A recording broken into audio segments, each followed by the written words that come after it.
皆さんこんにちは。ホーリーこと堀口真澄です。ここは世界的な芸術家村上隆さんの工房です。なんとご本人にレクチャーをいただきながら作品作りの現場を見学させていただいたんです。村上さん、ニューヨークのブルックリン美術館の企画である浮世絵作品とコラボをされたんです。このお江戸いいねでも何度も取り上げてきた作品、何だと思いますか？ヒントは世界的な芸術家に影響を与えてきた歌川広重のあの作品。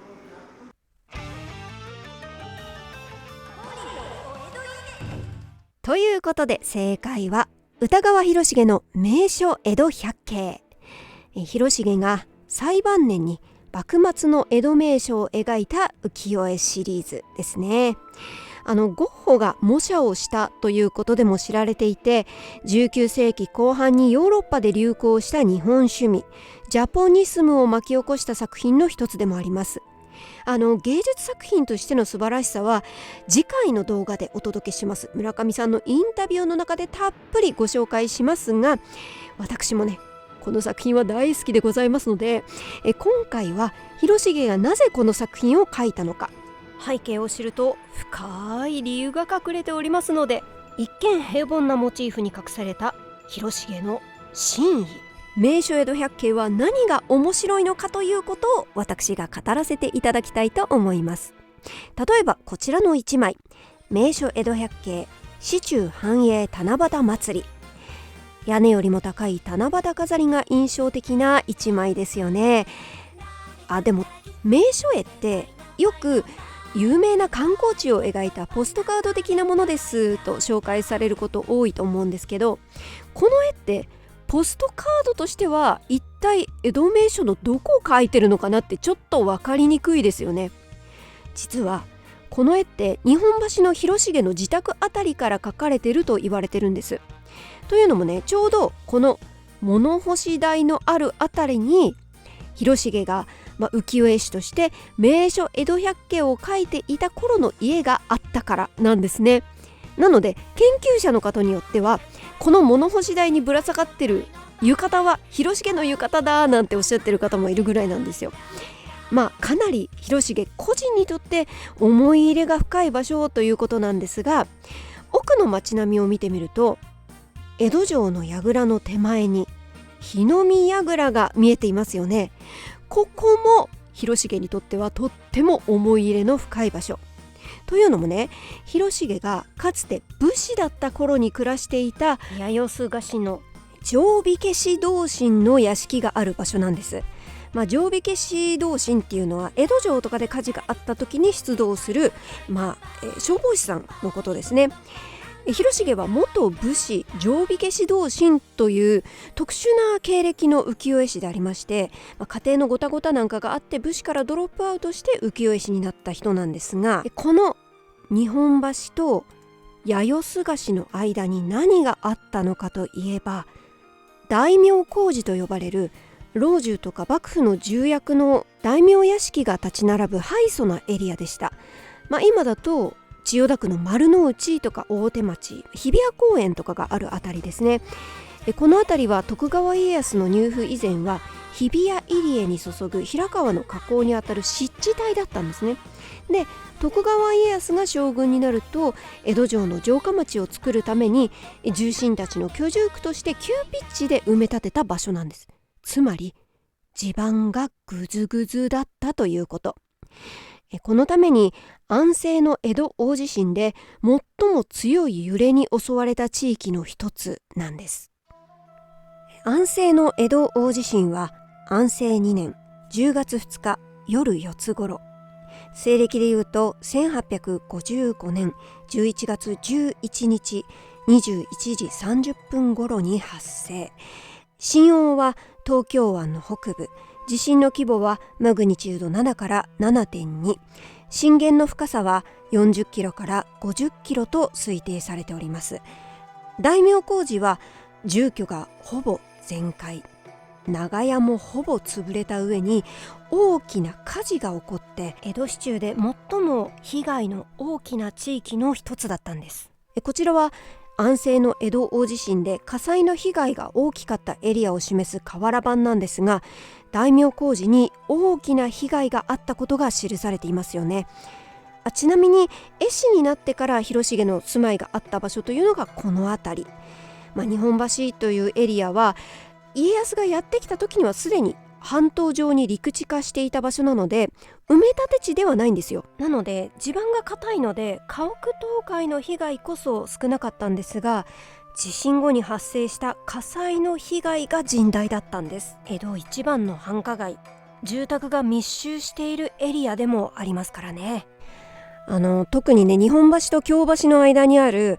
大棚の大きな商店の蔵が4棟集まっていた四方蔵という、この蔵自体が江戸の中で有名だったんですけど、このエリアが特に大きな被害に遭ったんですね。ここに書かれている内容を読んでみますと、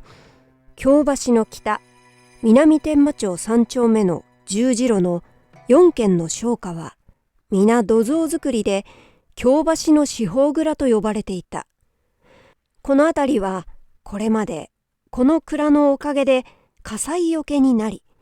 火の神様が妬むほどであった。しかしこの度の地震では神々は心を合わせ、蔵を傾けて瓦を落とし、壁を落として火で燃やしてしまい、みるみる灰になってしまった。ああ、惜しむべきことである。とのことなんです。日本橋京橋エリアといえば江戸時代の日本一の繁華街ですからね。そのランドマークだった四方蔵が被災してしまったっていうことは、人々にものすごいショックを与えた出来事だったんでしょう。広重の名所江戸百景の市中繁栄七夕祭りが出版されたのは震災から2年後のことで、ちょうど四方蔵が復興したタイミングで出されたんだと考えられています。そのことを踏まえてこの絵を見ると、白い蔵の屋根が4つ見えています。おそらくこれが復興した四方蔵。江戸一番の繁華街のランドマークがこんな風にしっかり復活したよということを人々に知らせるような意味合いもあった絵なのかもしれませんね。それに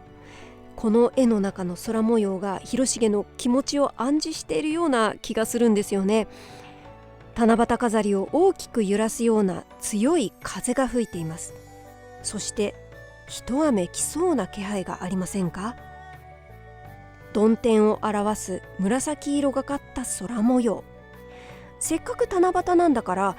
夜には天の川が見えるように晴天を表す青空にすれば良さそうなものなのに、なぜ曇天なのか。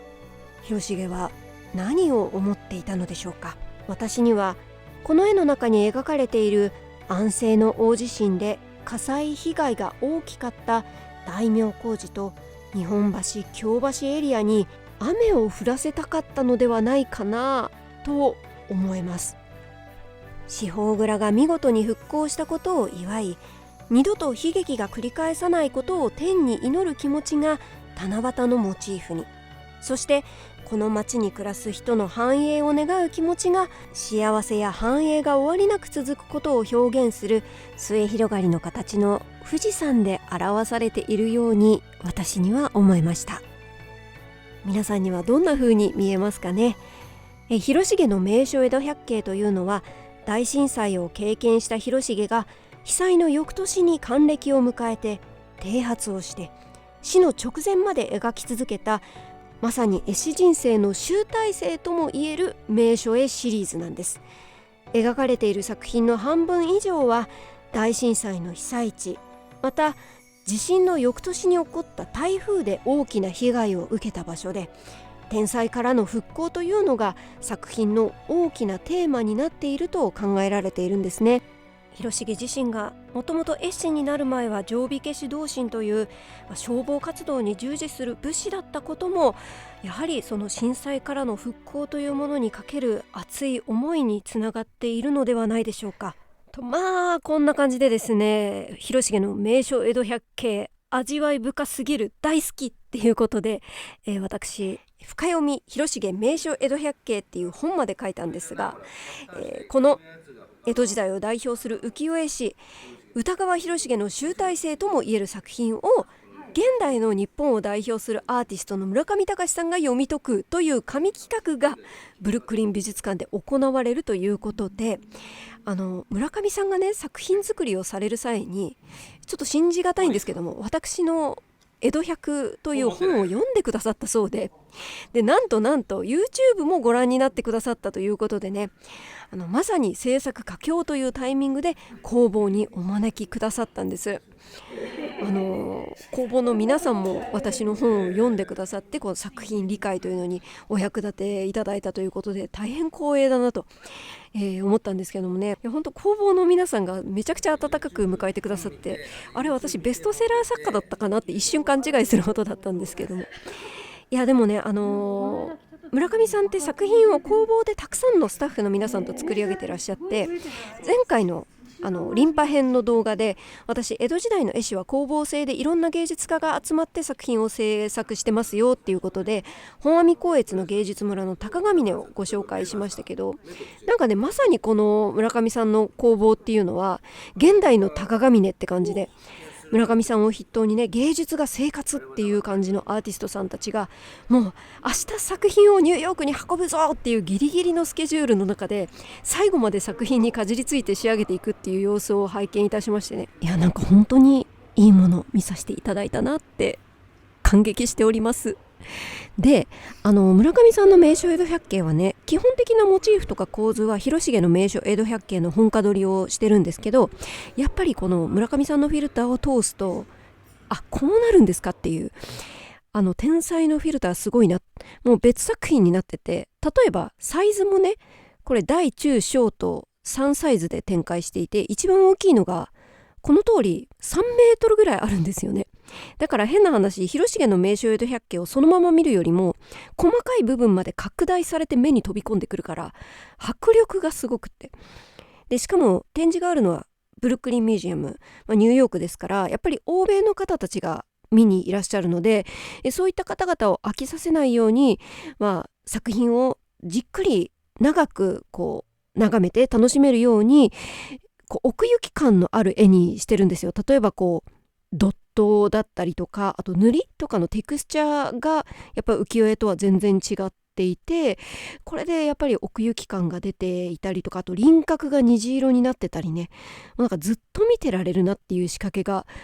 もう随所にありまして、あと大型ペインティングの中にはこっそり村上さんのキャラクターが隠れてるんです。これを見つけた時の感激ね、いやぜひね本物見る機会がある方、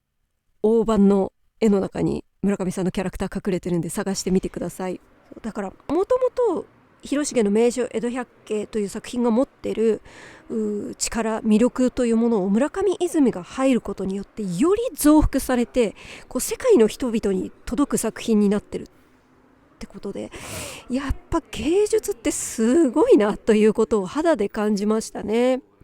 で現地のブルックリン美術館ではブルックリン美術館が持ってらっしゃる広重の名所江戸百景の全展展示もあるんですって。ブルックリン美術館の名所江戸百景って全展まず揃ってるっていうのが世界の美術館の中でも珍しいですし、しかも状態がいいってことで有名なんですよね。浮世絵って空気に触れる時間が長いとやっぱり色がどんどん劣化していってしまうんですよね。ただこのブルックリンの名所江戸百景は長い間外に出されなかったので、今回も24年ぶりの展示っておっしゃってたかな。なのでもう江戸時代に刷られてまるで真空パックで保存してたのっていうぐらいの鮮度の色が保たれてるっていうことなんですよね。なのでこのブルックリンミュージアムでは状態のいい広重作品の全展展示があって、その奥に村上さんの作品が展示されてるっていうことで、いやこれ現地で見られたらすごい感動なんだろうななんて思ってたら、ホーリーさん見に来るって言っていただいて、なんとブルックリン美術館にもお招きいただきました。ということで、次回はニューヨーク道中膝栗毛ということで、ブルックリン美術館現地でのレポートをあげたいと思います。村上さんとの対談もたっぷりお届けしますので、ぜひぜひご覧ください。本日の動画お江戸いいねと思ったら高評価、チャンネル登録お願いいたします。それではまた次の動画でお会いしましょう。本日はこれまで。